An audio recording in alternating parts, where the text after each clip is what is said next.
Selamat malam, Shalom Bapak Ibu, saudara sekalian. Malam ini kita memasuki eh, kitab Yesaya. Satu kitab yang sangat menarik, yang bicara soal mesianik, raja mesianik. Sebelum itu, mari kita tundukkan kepala, mari kita berdoa. Bapa di surga, terima kasih untuk kesempatan di mana kami boleh berkumpul dari segala penjuru dunia untuk belajar firman-Mu. Pakailah mulut hamba-Mu untuk menyampaikan kebenaran ini, agar setiap orang yang mendengarnya bisa mengerti dan hidupnya diubahkan. Terima kasih Bapa, hanya dalam nama Tuhan Yesus kami berdoa. Amin. Ya, Bapak Ibu, malam ini adalah sesi pertama kitab Yesaya. Saya beri judul Nabi Mesianik. Kita lanjutkan dulu. Ya, seperti kita sudah pernah bahas bahwa Alkitab itu ditulis dengan berbagai macam genre. Genre adalah suatu jenis tulisan atau sastra dari suatu kitab. Jadi kalau kita baca kitab puisi, nah jangan dibaca dengan kacamata sejarah karena tidak urut nanti. Nyanyian beda lagi. Nah, Yesaya termasuk dalam genre ini kita lihat ya. Ini dalam genre nubuatan karena penuh dengan nubuatan di dalamnya. Nubuatan adalah dalam konteks ini maksudnya adalah prediksi akan apa yang terjadi di masa depan. Tapi ini bukan sembarang prediksi. Karena kalau prediksi atau forecast bisa meleset. Tapi ini adalah nubuatan yang dari Tuhan. Artinya pasti terjadi. Nah, itulah keunikan daripada Alkitab kita. Mengandung nubuatan. Siapa yang tahu masa depan? Tidak ada kecuali Tuhan. Artinya, Alkitab kita ini benar-benar berasal dari Tuhan. Inspirasi oleh Roh Kudus. Sebab kalau kitab biasa, tidak mungkin ada nubuatan. Itu ciri khas daripada asalnya dari surga itu nubuatan ya, kitab Yesaya. Nanti sepanjang setelah setelah kitab Yesaya ini kita akan belajar terus kitab nabi-nabi ini, saudara. Ini sampai pada Maleaki. Setelah itu barulah kita lanjutkan dengan perjanjian baru ya. Ini sangat menarik. Pastikan Bapak Ibu mengikuti secara urut ya. Penulis kitab Yesaya itu siapa? Kalau kita baca Yesaya pasal 1 ayat 1, di situ terbaca demikian. Penglihatan yang telah dilihat Yesaya bin Amos. Bin Amos itu artinya anaknya Amos. Amos di sini bukan Nabi Amos ya, ini Amos yang berbeda. Tentang apa penglihatannya yang dilihat oleh Yesaya itu? Tentang Yehuda dan Yerusalem. Di zamannya Raja Usia, Yotam, Ahaz, dan Hizkia, yaitu raja-raja Yehuda. Bapak Ibu harus ingat bahwa setelah zamannya Salomo, Israel pecah menjadi dua, utara dan selatan kerajaannya. Di utara disebut Israel, di selatan disebut Yehuda. Di utara mewakili 10 suku, di selatan hanya 2 suku. Yang dominan adalah Yehuda. Sehingga kerajaan di selatan disebut kerajaan Yehuda. Ibu kotanya Yerusalem. Nah, jadi kalau kita baca ayat ini, Yehuda dan Yerusalem maksudnya kerajaannya Yehuda, ibu kotanya Yerusalem. Gitu ya. Mengenai penulis dari kitab Yesaya ini ada beberapa pandangan. Kalau secara tradisi, penulisnya adalah Nabi Yesaya seorang diri. Sesuai dengan Yesaya 1 ayat 1. Ya, sederhana saja. Tetapi ternyata 39 pasal itu berkisah tentang zamannya Yesaya. Waktu Yesaya masih hidup. yaitu sekitar tahun 700 sebelum Masehi. Pelayanan Nabi Yesaya antara tahun 740 sampai 700. 40 tahun Yesaya melayani. Ya. Tapi di pasal 40 sampai 66, ternyata kisah itu tentang kisah yang masa depan. 150 tahun setelah Yesaya mati. Nah, itulah sebabnya orang mulai berpikir, masa Yesaya mati bisa menulis? Berarti yang nulis yang lain, orang lain nih, begitu. Mungkin murid-muridnya, nah, begitu ya. Yaitu ketika orang Yahudi dibuang ke Babel, Yesaya sudah mati. Bahkan disebut juga Raja Persia yang mengalahkan Babel dan membebaskan Yahudi. Namanya Koresh. Itu kan terjadi di masa depan. Di masa depan, Babel dikalahkan oleh Persia. Bahkan rajanya disebut Kores. Nah, yang nulis orang lain dong harusnya, gitu. Teorinya begitu. Kores ini memerintah antara tahun ini, saudara. Ya, oke, kita lanjutkan dulu. Jadi timelinenya gini, Bapak Ibu, saudara. Kita harus tahu timelinenya bagaimana. Tahun 740 sebelum Masehi, Yesaya mulai menjadi nabi, melayani sebagai nabi. Kemudian, 18 tahun kemudian, di tahun 722 sebelum Masehi, Israel, yaitu kerajaan utara, jatuh ke Asyur, kalah oleh Asyur. Jadi dikalahkan Asyur dan akhirnya orang-orangnya diangkut ke Asyur, dibuang ke Asyur dan tidak pernah kembali. Tidak ketahuan nasibnya bagaimana. Kemudian 7 tahun kemudian, tahun 715, Hizkia menjadi raja di Yehuda. Ya. Dan 701 Yerusalem dikepung oleh Asyur. Nah, Yesaya mati tahun 700 di sini. Setahun setelah Yerusalem dikepung Asyur. Asyur tidak berhasil mengalahkan Yerusalem. Ya. Nah, sampai di situ uh, ada yang berpikir bahwa inilah Yesaya pasal 1 sampai 39. Tentu saja ditulis oleh Yesaya. Tapi setelah itu kan Yesaya mati. Kok masih ada terusannya ceritanya? Nah, ya, di tahun berikutnya Yosia jadi raja Yehuda dan seterusnya. Ke depan nih waktunya. Itulah sebabnya ada yang berpikir penulis pasal 40 sampai 66 ini pasti bukan Yesaya, orang lain gitu, ya. Sebagai catatan, Yesaya ketika mati tahun 700 sebelum Masehi, menurut tradisi Nabi Yesaya matinya digergaji, saudara. Selama pemerintahan Raja Manasye, raja yang sangat jahat dari kerajaan Yehuda. Ibrani 11 ayat 37 kemungkinan mengacu kepada kematian Yesaya ini. Coba kita baca Ibrani ya. Ibrani pasalnya yang ke-11 ayat 7. Ayat 37.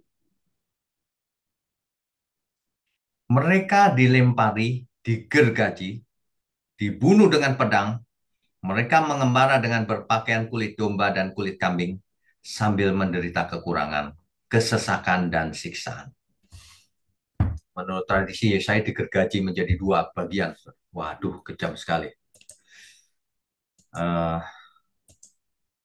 Oke, kita lanjutkan ya. Ya, ini timeline lanjutan. Di tahun 586 sebelum Masehi, kerajaan Yehuda di selatan diserang Babel dan kalah. Nebukadnezar yang rajanya, kaisarnya. Ya, nah setelah itu di tahun 562 Nebukadnezar mati. Dan di tahun 539 sebelum Masehi, Babel dikalahkan Persia. Berganti, kerajaan di dunia yang berkuasa ganti. Dulunya Babel, sekarang Persia. Bapak Ibu kalau masih ingat kisahnya Daniel, Daniel mengartikan mimpi Nebukadnezar, yaitu melihat patung yang tinggi besar, yang kepalanya dari emas, itu adalah zamannya Babel, kemudian turun perak, tembaga, dan seterusnya, itu adalah kerajaan-kerajaan setelah Babel. Nah, kalau kita lihat ini, maka Babel digantikan Persia. Nah, Persia ini bagian leher dari mimpinya Nebukadnezar itu. Ya, oke. Eh, setahun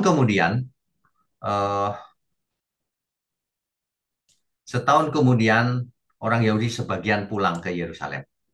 Diperbolehkan oleh Persia, Raja Persia yaitu Kores. Ya,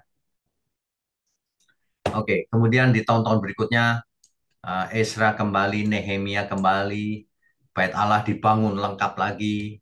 Nah, itulah Bait Allah yang kedua, yang kemudian direnovasi oleh Herodes Agung, sehingga waktu zamannya Tuhan Yesus itu adalah Bait Allah kedua yang direnovasi oleh Herodes Agung.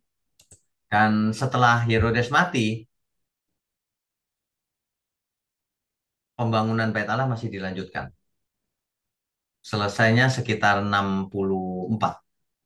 Tahun 64 selesai, 6 tahun kemudian Bait Allah hancur, dihancurkan oleh kerajaan berikutnya, Roma, Kekaisaran Roma, Jenderal Titus. Ya, begitu. Nah, nanti kalau kita sudah sesi keberapa kita sampai Maleaki. Nah, Maleaki adanya di tahun 430 sebelum Masehi. Kan Maleaki ini terkenal Maleaki 3 ayat 10 kan. Kasih persepuluhan nanti di tingkap langit dibukakan kan gitu kan. Nanti kita akan sampai ke sana, Bapak Ibu Saudara sekalian. Oke. Nah, diperkirakan Yesaya pasal 40 sampai 66 itu adanya di sini. Karena ceritanya ada di sini. Jadi penulisnya nggak mungkin Yesaya. Yesaya sudah mati. Gitu teorinya. Ya. Oke. Em, coba ya sebentar. Kita lanjutkan dulu. Ya. Jadi penulis kitab Yesaya ini oleh beberapa para ahli berpendapat penulisnya mungkin dua, mungkin tiga malah. Penulis satu yaitu Yesaya pasal 1 sampai 39. Penulis dua yaitu pasal 40 sampai 50 itu adalah selama pembuangan di Babel. Itu sekitar tahun 500 sebelum Masehi. Penulis ketiga pasal 56 sampai 66 yaitu ketika orang Yahudi sudah pulang dari pembuangan. Nah, itu sekitar tahun 400 sampai 500 sebelum Masehi. Ini tentu saja teori. Apakah benar demikian? Kita lanjutkan dulu. Ya. Bapak Ibu Saudara sekalian, pasal 1 sampai 39 itu kan menulis tentang zaman kerajaan Yehuda, yaitu kerajaan selatan yang terancam oleh Asyur. Tetap padahal ya hari itu kalau kita baca, Asyur memang mengancam. Tapi yang kesalahan yang utama bukan karena itu, bahaya yang terutama. Bahaya yang terutama itu karena bangsa Israel tidak taat kepada Tuhan. Itu bahaya utamanya, bukan Asyur. Ya. Nah, pasal ini disebut proto Yesaya. Kenapa proto? Proto itu maksudnya yang pertama, Yesaya yang pertama, bagian pertama. Ya. Yesaya memperingatkan dengan keras akan hukuman Tuhan jika tidak taat dan pemulihan jika taat. Itu isinya. Di samping itu Nabi Yesaya menubuatkan akan kelahiran Sang Mesias dari keturunan Daud. Nah, pasal 40 sampai 55 menulis tentang keadaan di pembuangan Babel. Bahwa akan ada harapan Tuhan akan memulangkan mereka ke Yerusalem untuk memulai hidup yang baru lagi supaya tidak seperti sebelumnya yang murtad, ya. Nah, ini disebut Deutero Yesaya. Yesaya bagian 2 gitu ya, karena uh, menurut teori ini penulisnya ada tiga. Pasal 56 sampai 66 menulis sekembalinya dari pembuangan. Jadi mereka harus ingat bahwa Tuhanlah yang mengembalikan mereka pulang. Sehingga mereka harus hidup benar dan adil, memulai hidup dengan harapan baru.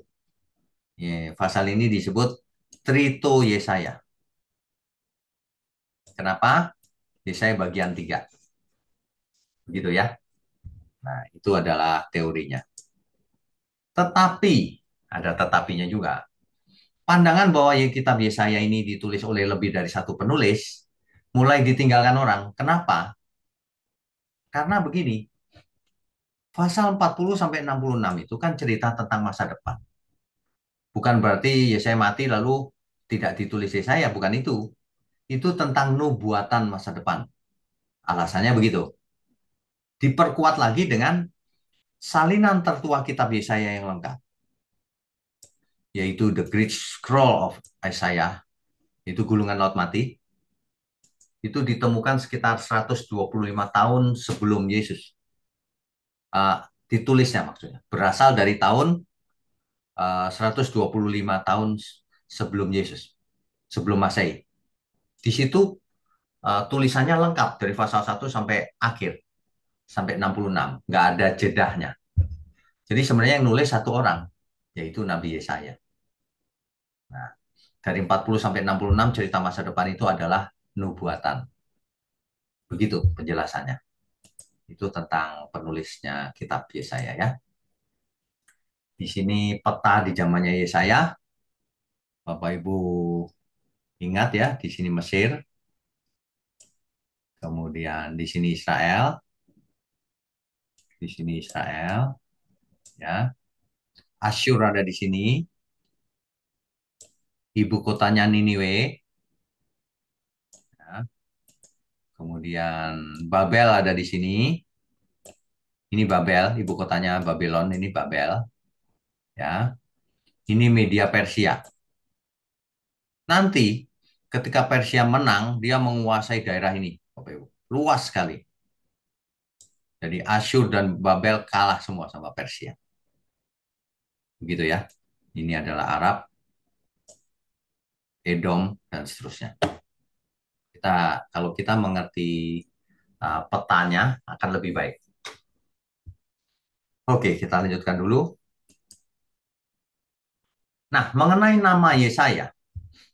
Yesaya itu dalam bahasa Ibraninya Yesayah, yaitu Yesa dan Yah. Ya. Kalau orang mendengar kata Yah, lalu ada yang mengartikan itu singkatan Yahweh, Pak. Gitu. Ternyata bukan, Bapak Ibu. Ya. Karena Yesaya ini namanya Yesayahu. Jadi Yahnya itu bukan Yahweh. Yahu. Ini teks Ibraninya. Ini Yesayah, ini Yesayahu. Ya. Itu fakta Alkitab, teks Alkitab. Kita tidak boleh ngarang-ngarang sendiri. Yah itu Yahweh. Memangnya bahasa Indonesia Yahweh bisa disingkat Yah? Tidak bisa. Ternyata Yahu. Ya. Oke. Dari kata Yasa yang artinya menyelamatkan. Dan Yah. Kata Yah ini sebenarnya akronim dari YHWH. Yahu. YHWH. Jadi nama Yesaya artinya YHWH menyelamatkan. Bapak Ibu tahu eh, nama Yesus juga artinya YHWH menyelamatkan. Ya. Jadi Yesaya itu Yah belakangnya itu Yahu, menunjuk pada YHWH, Yud He Waw He. Yang kalau dibaca harusnya Adonai, bukan Yahweh ya. Oke. Yesaya adalah nabi Yudea, tinggal di Yerusalem, di kerajaan Yehuda. Pelayanannya 40 tahun, yaitu pada zamannya Raja Usia, Raja Yotam, Raja Ahaz, dan Raja Hizkia. Di bagian selatan ya, kerajaan selatan soalnya. Yesaya adalah anak dari Amos, bukan Nabi Amos. Dan Yesaya dipanggil menjadi nabi pada tahun matinya Raja Usia. Itu Yesaya 6 ayat 1. Ketika di tahun Raja Usia mati, Yesaya jadi nabi. Jadi Yesaya sempat melihat Raja Usia memerintah sebentar, lalu mati. Ya. Ya. Tujuan utama kitab Yesaya ini adalah yang pertama memperingatkan hukuman Tuhan jika bangsa Israel tidak taat dan memanggil pulang umat Tuhan agar kembali ke Tuhan. Kenapa disuruh pulang dari Babel? Supaya kembali beribadah kepada YHWH, Tuhan, ya, Adonai. memberitakan bahwa umat Tuhan akan kembali dari pembuangan di Babel. Dan memberitakan, nah ini yang paling penting, akan datang Mesias untuk umat manusia. Itulah tujuan utama kitab Yesaya. Latar belakangnya, ketika itu kerajaan Asyur sudah berkembang sejak 150 tahun sebelum zamannya Yesaya. Dan kerajaan Yehuda terancam oleh Asyur yang semakin besar, semakin kuat. Di bawah Raja Yehu, itu Israel sudah membayar pajak ke Asyur ketika itu. Itu sudah kita bahas di sesi-sesi kita yang lalu ya. Ketika Yesaya masih muda, itu tahun 734 sebelum Masehi, Asyur mengalahkan Israel Utara. Jadi Yesaya melihat Asyur dikalahkan oleh Israel Utara dikalahkan oleh Asyur. Jadi saya mengalami itu, melihat, mendengar itu berita itu di utara, ya, dan mengasingkan orang-orangnya ke Asyur dan tidak pernah kembali. 13 tahun kemudian, tahun 721 sebelum Masehi, Samaria jatuh, ibu kota Asyur jatuh, Samaria, dan sisa Israel yang di utara dibuang ke pembuangan di Asyur lagi. Nah, kemudian beberapa tahun kemudian ada yang namanya Sanherib, itu dari kerajaan Asyur menghancurkan Yehuda. Akhirnya kerajaan yang di selatan pun hancur. 46 tembok dan membawa 200.000 orang Yehuda ke pembuangan. Akhirnya pada tahun 701 sebelum Masehi, ketika Yesaya sudah tua, Asyur dihentikan di depan tembok Yerusalem oleh malaikat Tuhan. Jadi Asyur nggak bisa menghancurkan Yerusalem karena dicegah oleh malaikat Tuhan. Itu 2 Tawarik 32 ayat 21. Jadi seumur hidupnya Yesaya mengalami ancaman dari Asyur dan menyaksikan kehancuran seluruh negeri di tangan Asyur, kecuali Yerusalem selamat. Itu di zamannya Yesaya. Nanti setelah zaman Yesaya, rupanya Raja Babel yang menghancurkan Yerusalem, Nebukadnezar. Lalu semua orang-orangnya dibawa ke pembuangan di Babel. Ya, oke, kita pembacaan kitab Yesaya dari pasal 1 sampai 5. Nanti Bapak Ibu bisa baca supaya kita bisa lanjutkan di pertemuan kita yang mendatang. Yesaya pasal 1 sampai 5 ya. Ini cerita tentang apa sih? Kalau kita baca, sebagian seperti puisi. Ingat gaya bahasa puisi itu. Kita harus menangkap intinya apa artinya. Gitu. Ya. Nah, ini contohnya ya. Contohnya Yesaya pasal 1 nih. Ayat 2. Pasal 1 ayat 2. Dengarlah hai langit dan perhatikanlah hai bumi. Sebab Tuhan berfirman, aku membesarkan anak-anak dan mengasuhnya. Tetapi mereka memberontak terhadap aku. Lembu mengenal pemiliknya, tetapi Israel tidak. Keledai mengenal palungan yang disediakan tuannya, tetapi umatku tidak memahaminya. Ini menceritakan umat Israel yang ada di selatan, yang tidak taat sama Tuhan.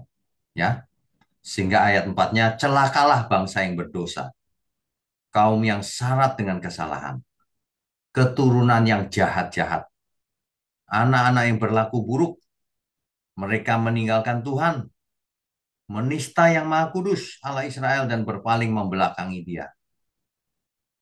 Bapak Ibu bisa baca terus, ya. Nanti intinya itu, Israel jahat sekali, berpaling ke macam-macam, tidak kembali kepada Tuhan. Sehingga di ayat 11 contohnya ya, saya bacakan ya. Untuk apa itu korbanmu yang banyak-banyak, firman Tuhan? Aku sudah jemu akan korban-korban bakaran berupa domba jantan dan akan lemak dari anak lembu gemukan. Bosan aku. Darah lembu jantan dan domba-domba dan kambing jantan tidak kusukai. Bosan aku, kamu tuh begitu terus. Ayat 12, apabila kamu datang untuk menghadap di hadiratku, siapakah yang menuntut itu daripadamu bahwa kamu menginjak-injak pelataran bait suciku? Ayat 13, jangan lagi membawa persembahanmu yang tidak sungguh, sebab baunya adalah kejijikan bagiku. Kalau kamu merayakan bulan baru dan sabat, atau mengadakan pertemuan-pertemuan, aku tidak tahan melihatnya. Karena perayaanmu itu penuh kejahatan. Ini Tuhan marah, saudara. Perayaan-perayaan bulan barumu dan pertemuan-pertemuanmu yang tetap, aku benci melihatnya. Padahal ini prakteknya Taurat loh. Tuhan bilang aku benci lihatnya. Semuanya itu menjadi beban bagiku. Aku telah payah menemui. Kesel lihat kamu seperti itu. Ayat 15. Apabila kamu menadahkan tanganmu untuk berdoa, aku akan memalingkan mukaku. Bahkan sekalipun kamu berkali-kali berdoa, aku tidak akan mendengarkannya. Sebab tanganmu penuh dengan darah. Ayat berikutnya, basuhlah, bersihkanlah dirimu, dan seterusnya, dan seterusnya. Jadi ini adalah cerita tentang Yerusalem yang jahat di mata Tuhan. Ya, tapi mereka rajin melakukan ritual agama, mempersembahkan korban, bakaran, merayakan sabat. Tuhan bilang, aku benci lihat kamu, bosan lihat persembahanmu itu. Aku terbeban, kesal hati. Itu Tuhan marah, saudara. Ya, itu Tuhan tidak suka ritual agama. Nah, jika bertobat, dosa apapun dapat diampuni. Jika tidak, maka binasa. Itu ayat 18 yang sangat terkenal, sering kita baca. Saya bacakan lagi ya. Marilah, baiklah kita berperkara firman Tuhan. Sekalipun dosamu merah seperti kirmizi, akan menjadi putih seperti salju. Sekalipun berwarna merah seperti kain kesumba, akan menjadi putih seperti bulu domba. Jika kamu menurut dan mau mendengar, maka kamu akan memakan hasil baik dari negeri itu. Tetapi jika kamu melawan dan memberontak, maka kamu akan dimakan oleh pedang. Sungguh Tuhan yang mengucapkannya. Ini peringatan dari Tuhan melalui Nabi Yesaya. Bahwa dosamu merah seperti kirmisi akan menjadi putih seperti salju. Artinya diampuni apapun. Tapi kamu bertobatlah. Sebab kalau tidak, kamu binasa.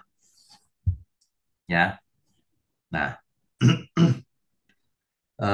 berikutnya sama. Konteksnya adalah itu. Hukuman atas Yerusalem. Di pasal 2, itu ada, kalau dibaca ya, intinya misalnya saya bacakan yang ayat 6 dan 8 saja ya.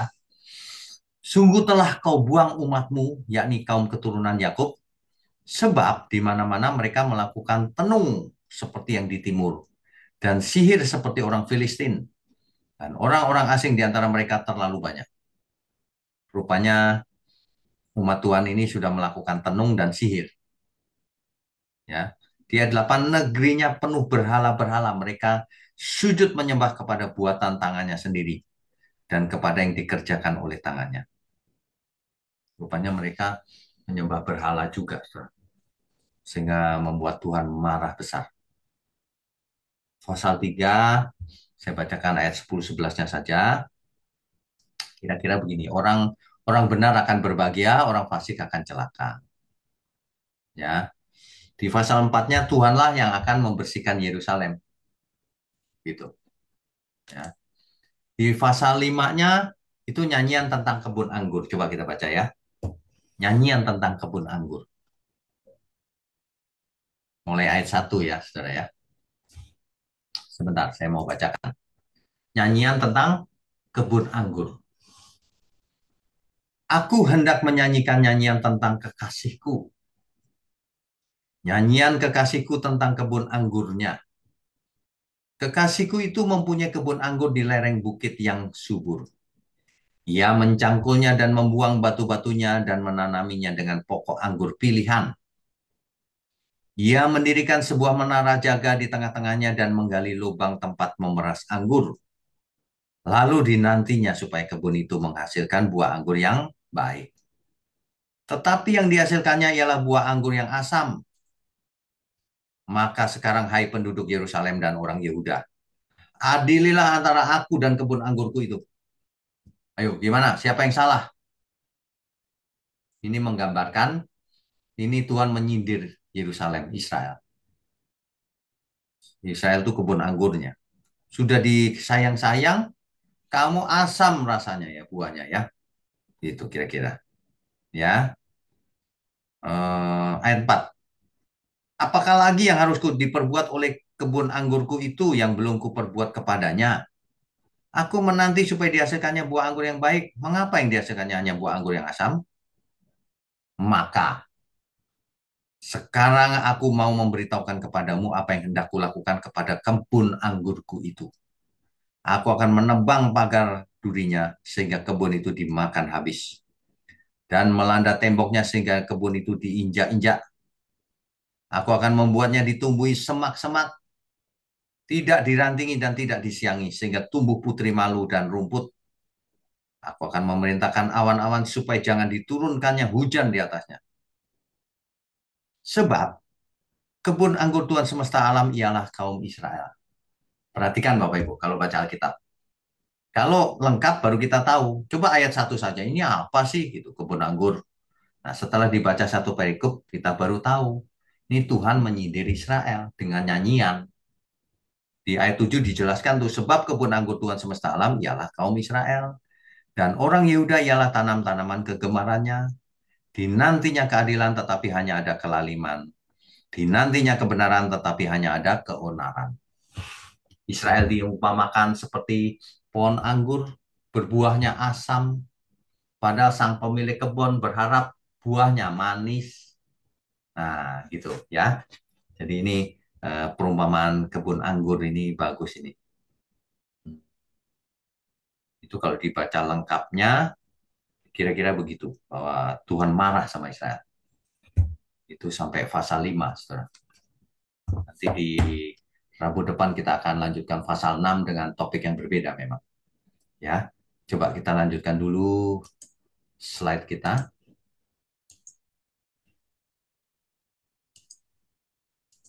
Ya, Bapak Ibu Saudara sekalian, eh, yang dimaksud mengapa Nabi Yesaya ini disebut hmm, sebagai Nabi Mesianik.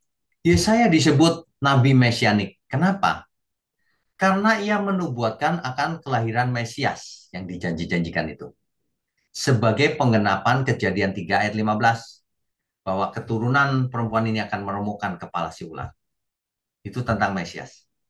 Penggenapan janji Tuhan kepada Abraham, Ishak, dan Yakub bahwa melalui keturunan mereka semua kaum di muka bumi akan mendapatkan berkat. Yang dimaksud berkat bukan kekayaan ya, keselamatan. Bisa dibaca Kejadian 12 ayat 3 dan Kejadian 28 ayat 14. Bahkan di Yohanes 4 ayat 22, Tuhan Yesus sendiri yang menegaskan bahwa keselamatan datang dari bangsa Yahudi. Itu lanjutannya itu, saudara. Nah, kitab Yohanes di Perjanjian Baru mencatat bahwa Nabi Yesaya telah melihat kemuliaan Kristus dan bicara tentang dia. Yohanes 12 ayat 41. Kita baca sebentar ya. Yohanes pasal 12 ayat 41. Hal ini dikatakan oleh Yesaya karena ia telah melihat kemuliaannya dan telah berkata-kata tentang dia. Gitu, saudara. Ya. Oke, kita lanjutkan. Ya, Rabu depan kita lanjutkan sesi kedua. Injil kelima, nanti kita lanjutkan pembacaan kitab Yesaya. Yesaya ini sangat menarik, Bapak Ibu. Mungkin akan banyak sesinya, ya. Jadi Bapak Ibu mesti sabar menunggu lanjutannya. Seharusnya malam ini nggak banyak pertanyaan karena baru pengantar ini. Nanti ada banyak isu yang disampaikan oleh Nabi Yesaya yang sangat menarik dibahas, khususnya hal-hal yang menyangkut mesianik. Siapa itu Raja Mesianik? Ciri-cirinya apa? Nah, itu ada di nubuatan Nabi Yesaya semua. Ya, oke, baik. Kita lanjutkan dengan diskusi dan tanya jawab ya. Kalau memang ada, harusnya sih belum ada pertanyaan banyak sih harusnya. Tapi nggak apa-apa kalau ada yang bertanya. Pak Payaman dahulu, silakan Pak. Shalom, selamat malam Pak. Shalom, selamat malam. Eh, Sejak berangkat bangsa Israel dari Mesir, selama dalam perjalanan belum tiba di Israel, bahwa mereka tetap mempunyai watak keras kepala, tegak tengkuk, bersungut-sungut. Betul. Tetapi Tuhan tetap membimbing terus hingga tembus ke Kanaan. Kan gitu Ya, Pak ya. Nah, tetapi setelah di Kanaan, malah mereka pecah, malah dijajah, dikalahkan oleh orang lain. ya, Yang utara oleh Asur, yang selatan oleh Babel. ya. Jadi agak tragis sebenarnya. Yang menjadi pertanyaan saya, Pak, mengapa sebetulnya Tuhan membuat demikian? Sebayangan saya dulu, Pak, sebelum tahu belajar Alkitab ini, ya mereka itu tetap utuh. Ya, Uh, ya. Kenapa demikian, Pak? Maksudnya ini, apakah itu strategi Tuhan atau bagaimana? Setelah tiba, malah makin hancur kan? Ya, Ya, makasih, ya, Pak. ya. Jadi gini Pak, eh, dalam perjalanan Israel menuju Kanaan, Israel buat kesalahan banyak sekali. Menyembah patung berhala, tidak taat, dan sebagainya. Sehingga sebagian besar binasa, tapi sebagian lanjut. Lanjut, nanti sesampainya di Kanaan, ternyata mereka malah malah hidup seperti orang Kanaan, Pak. Menyembah berhala lagi, main tenung, sihir, berhala-berhala, seperti yang tadi kita baca tadi. Sama aja mereka bandel sekali. Jadi bukan strategi Tuhan, tapi karena Israelnya yang tegak tengkuk terus. Tuhan setia itu bukan setia kepada Israel secara individu, Pak, bukan. Tuhan setia itu melalui Israel harus lahir seorang Mesias, gitu. Tapi Israel binasa, Pak. Banyak sekali yang binasa. Dia tidak taat, malah menyembah berhala. Begitu, Pak Payaman. Uh, saya satu lagi, Pak ya. Ya, Apakah bangsa Israel yang ada sekarang ini semata-mata dari suku Yehuda dan Lewi, atau hanya suku yang dominan Yehuda saja, sehingga ya tadi yang di 10 itu dibuang, nggak tahu lagi ceritanya Pak. oke. Nah, Yang kemudian yang gitu, dibuang ke Babel itu, Pak, Yehuda dan juga Benyamin. Kan dua suku yang di selatan. jamin Pak ya, maaf Pak ya, Tapi yang dominan Yehuda karena Benyamin kecil sekali. Jadi nggak ya. disebut Yehuda. Nah, gitu. Nah, itulah yang kembali, Pak. Suku Lewi tentu saja termasuk. Nah, itulah yang kembali dari pembuangan sehingga sampai hari ini. Gitu. Satu lagi Pak ya, mohon maaf. Ya, ya silakan, silakan. Eh, ini nubuatan ini kalau kita selama ini lebih condong kita memahami nubuatan dari perjanjian lama ke perjanjian baru, Ya, utamanya sentralnya Mesias yang datang. ya, Nah, jadi ini kan antar perjanjian lama dengan perjanjian baru. ya, Nah, perjanjian PL menyebutkan perjanjian baru yaitu Mesias. ya. Nah, sebelum ada PB, apakah juga terjadi nubuatan di antara perjanjian lama ini yang dari buku 1 sampai 39 PL, 39 Ya, kitab. benar. Nah, Benar, antara ada, Pak. ini adakah nubuatan atau dalam satu buku adakah nubuatan peristiwa-peristiwa tapi dalam satu kitab begitu, Pak? Makasih, Pak. Ya, ada, Pak. Ada. Jadi bahwa Israel akan diserahkan itu dinubuatkan sejak kitab Taurat, Pak. Kalau kamu tidak taat, aku akan menyebar, menyerahkan bangsa ini. Gitu, ada. Di kitab Ulangan ada. Oh, Nah, digenapinya itu ketika Asyur dan Babel tadi itu masih di satu perjanjian yang sama. iya ya, Pak. Ada, Pak, ada. Oh, Di nubuatan tidak harus ke perjanjian baru, selama di perjanjian lama saja sudah digenapi sebagian gitu. iya, Pak ya. Jadi Gitu, Pak. sebenarnya Allah sudah mewanti-wanti sebenarnya, Pak ya. Iya, betul. Nah, nubuatan itu kan sebenarnya tidak harus terjadi, Pak. Kalau Israel taat. Nggak taat ya jadi. Gitu. Oh, iya, Pak. Ya. Ya, Makasih, Pak. oke. Selamat malam. Ya, Tuhan berkati, Pak. Selamat malam. Ya, Pak Kris, silakan Pak. Shalom, malam Pak. Shalom malam. Ya, saya eh, ya itu tadi yang Pak Wigno bilang untuk menerima bahwa pasal 1 sampai 39 yang nulis Nabi Yesaya dan dugaannya pasal berikutnya bukan Nabi Yesaya agak berat memang untuk saya eh, terima konsepnya atau saya pahami karena kalau kita lihat di Yesaya 53 itu kan begitu detailnya mengenai penderitaan jalan salib itu Pak. Ya, Sampai ke disalibkan apa di antara dua penjahat apa itu. ya, Apalagi di Yesaya 61 itu kan ayat yang dikutip Tuhan Yesus ketika pertama kali naik mimbar. betul. Jadi seperti apa ya? Kayak downgrade gitu loh, Pak. Kayak waktu baca itu ada sesuatu yang berkobar-kobar, wah ini sampai dikutip Tuhan Yesus ketika naik Ya, mimbar pertama kali. ya, ya. Kok yang nulis ternyata bukan Nabi Yesaya itu. Jadi Oh, gimana gitu ya. Tapi ya mereka kayak alasannya ini, Pak, diteruskan oleh murid-muridnya. Tapi ya itu teori sih, Pak. Tapi itu teori.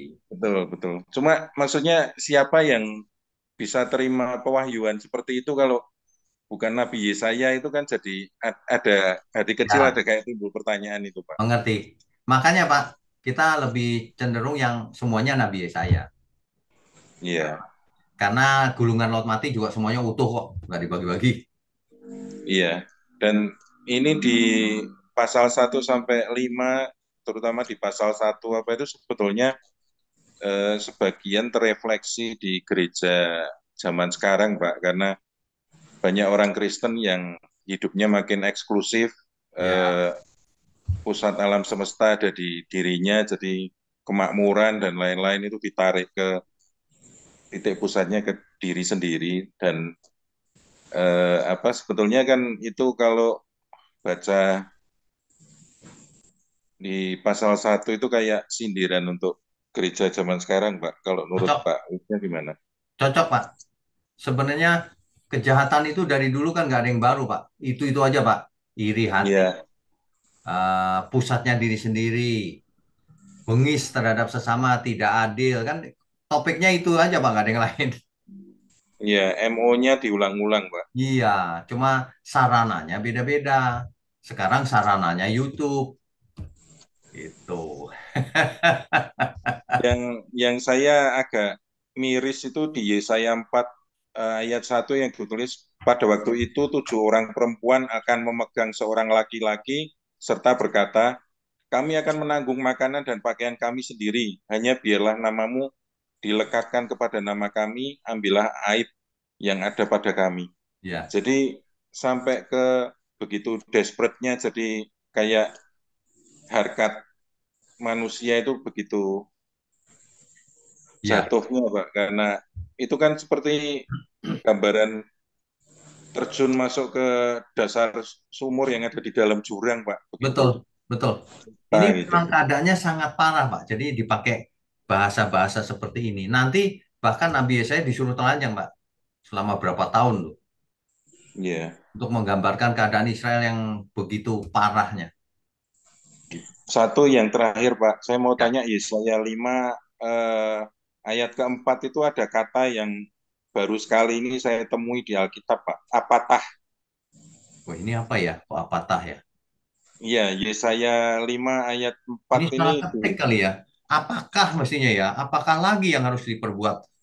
Kok nah apakah? iya saya sejak jadi Kristen itu heran ini kata baru atau apa gitu jadi Oh gitu. Hmm. Maaf Pak, kalau boleh ini Pak, itu memang bahasa Indonesia ada Pak, apatah Pak. Oh ada ya? Bahasa Apa? Indonesia lama itu. Iya. Oh, artinya apa, Bu? makanya ini saya tanyakan karena eh, saya merasa kan LAI tidak mungkin seceroboh itu Pak. Iya, iya, iya, iya. Cuma saya tidak paham kata ini baru saya jumpai pertama kali di Yesaya 5 ayat 4 ini.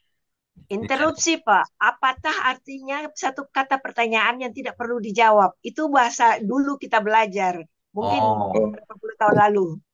Kalau Oh iya, iya. kalau saya cek teks aslinya ya Pak, Iya. teks aslinya ini what more, apalagi gitu. Oh, Jadi apalagi gitu. Saya cek teks iya, aslinya. iya. Iya, New English Translation what more? What more, what could have been gitu. Dalam segala terjemahan saya cek nih sekarang. What more sama what could have been, apalagi gitu. Gitu. Iya.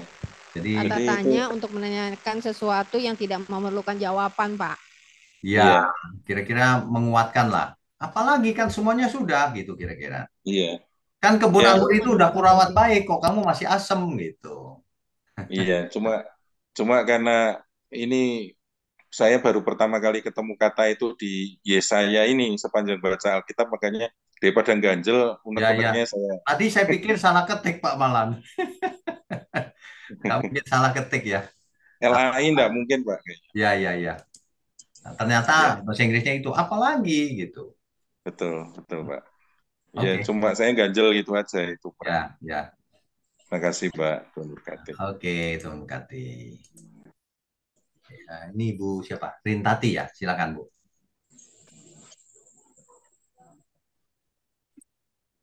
Bu Rintati,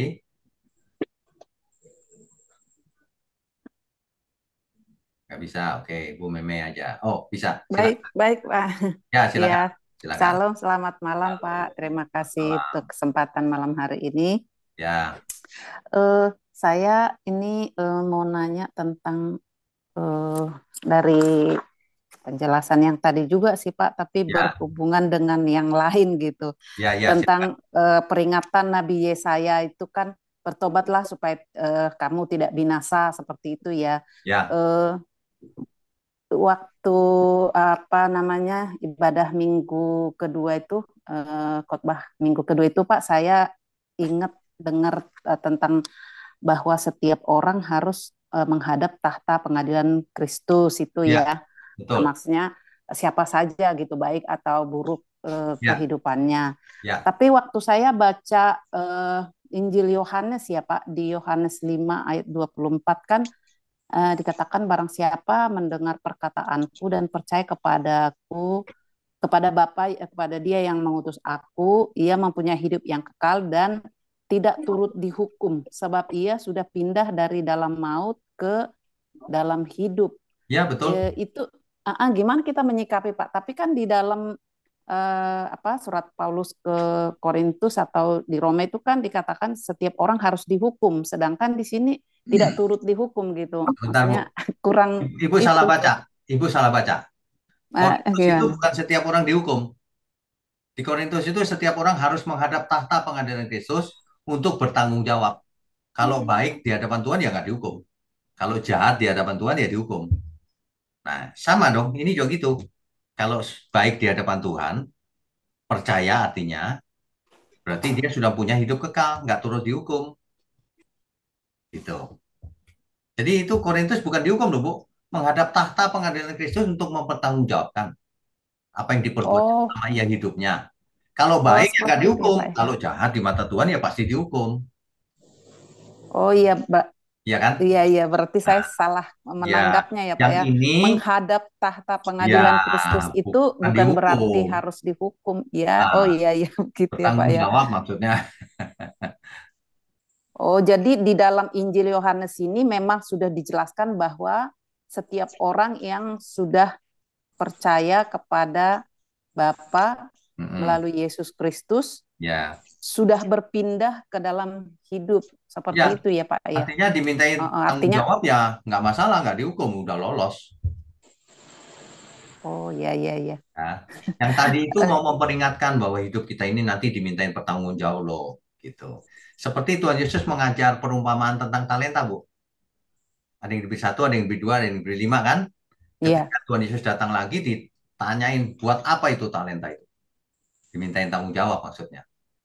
Kalau Oh ya, ya kalau apa-apain kita jahat, kerjakan, ya ya berarti dihukum. kita tinggal disuruh masuk gitu ya Pak Ya, ya. Kalau kita betul, kerjakan, kita disuruh betul. keluar, diusir gitu. Ya, Oh betul. ya baik Pak, iya Nah, saya salah menanggap ya. oke. Oke, Ya, terima kasih Pak. ya Tuhan Ya, berkati, Bu.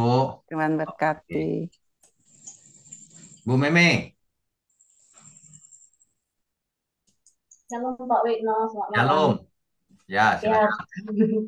terima kasih ya Pak untuk malam ini di mana Bapak sudah memberikan kesempatan untuk kami dapat mengerti Pak kebenaran. Saya mau tanya ini Pak soal pengampunan dosa. Ya,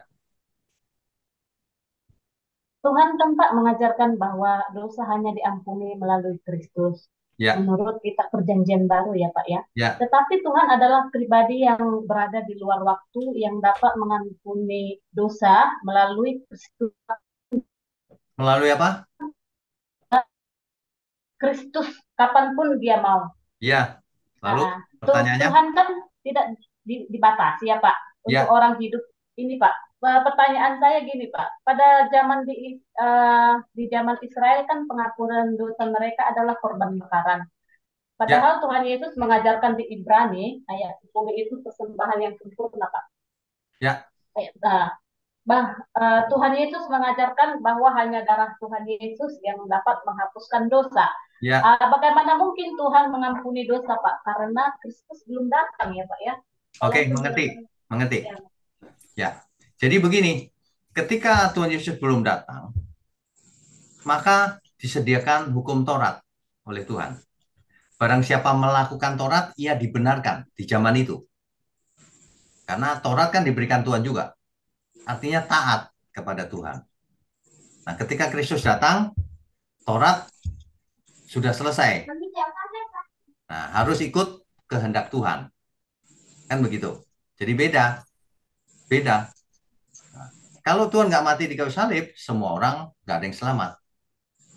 Tuhan mati di kayu salib untuk siapa? Untuk Adam sampai nanti manusia yang akan terakhir sekali. Untuk semua orang ditawarkan. Jadi orang yang melakukan kehendak Tuhan lah yang selamat. Gitu. Di perjanjian lama melakukan kehendak Tuhan melakukan apa? Melakukan Taurat. Kan Tuhan Yesus belum datang. Di perjanjian baru melakukan apa? Melakukan kehendak Tuhan. Gitu. Jadi konteksnya kena tengok keberadaannya juga lah ya Pak di perjanjian baru dengan perjanjian lama ya Pak ya. Ya, kan Gitu. kan perjanjian lama tidak dituntut percaya Yesus. Oh, Yesus belum datang. Iya, benar. Ya, taat kepada Elohim, Taurat itu di perjanjian lama. Tapi di perjanjian baru ketika Yesus sudah mati di kayu salib, kamu jangan main Taurat lagi ya, sudah selesai masa Taurat itu. Banyak orang ngotot, maunya Taurat. Kalau kamu hidup di bawah hukum Taurat, kamu lepas dari kasih Kristus. Itu menghina Tuhan Yesus namanya. Jelas ya maksudnya ya? Iya, ya Pak. Berarti tujuannya itu sebenarnya sama juga ya Pak. Gimana kita bisa berkenan di hadapan Bapak ya?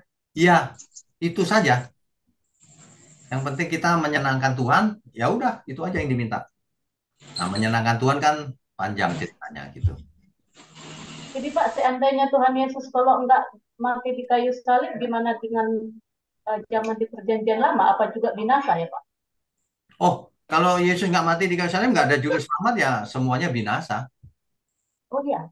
Iya, Itu juga dengan Abraham, Musa, semua ya Pak? semua. Oh, iya. Tapi kan di awal Kejadian 3 ayat 15, Allah sudah, Elohim sudah kasih tahu kan, nanti akan ada keturunan perempuan yang meremukkan kepala si ular. Jadi pasti datang Tuhan. Tidak mungkin tidak. Ya, Satu lagi boleh ya Pak? boleh. Jadi Tuhan Yesus itu dinubuatkan mulai dari kejadian. Iya, Kejadian 3 ayat 15. Oh gitu ya. Iya. Nanti dibaca deh, Kejadian 3 Iya, ayat iya. 15. Ya. Seru nih Pak, makanya bisa nyambung gitu sama Bapak. Iya, pasti nyambung. Iya. Alkitab itu utuh. Iya Pak, makasih ya Pak. Oke, Tuhan Yesus terima kasih. memberkati. Shalom. Shalom. Yang belum siapa ya? Riana mau tanya? Iya Pak, Ya, Pak. silakan. Mau tanya apa, Riana?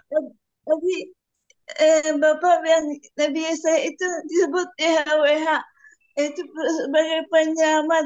Nah, yang yang penyelamat sebagai YHWH itu hanya Yesus atau Allah sendiri, Pak. Oke, Tapi mengerti. Bapak Mengerti. ya, Mengerti. ya. Jadi begini, nama Yesaya itu artinya YHWH, dia menyelamatkan. Namanya artinya itu, bukan Yesaya juru selamat, bukan.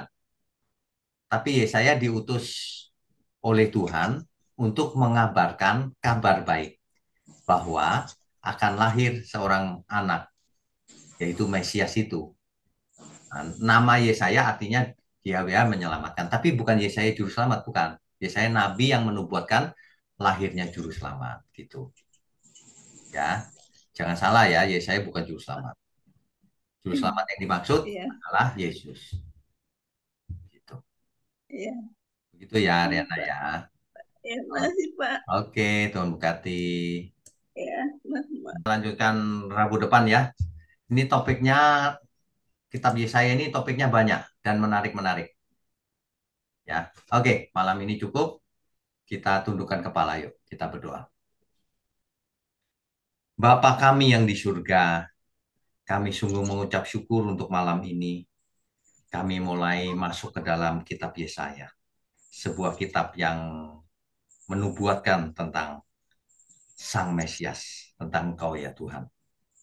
Biarlah ini menjadi peringatan buat kami semua agar kami boleh hidup dengan benar. Terima kasih Tuhan. Hamba mohon berkati online Bible Study agar semakin hari semakin banyak orang yang mau belajar dan berubah untuk kemuliaan Tuhan. Terima kasih. Mohon berkati juga tangan-tangan yang mendukung pekerjaanmu. Dan juga semua umatmu dimanapun berada. Berkati setiap kami dengan kesehatan dan umur panjang. Supaya kami boleh belajar lebih lama, menyempurnakan diri, dan berkenan bagi Tuhan. Terima kasih. Hanya dalam nama Tuhan Yesus kami berdoa.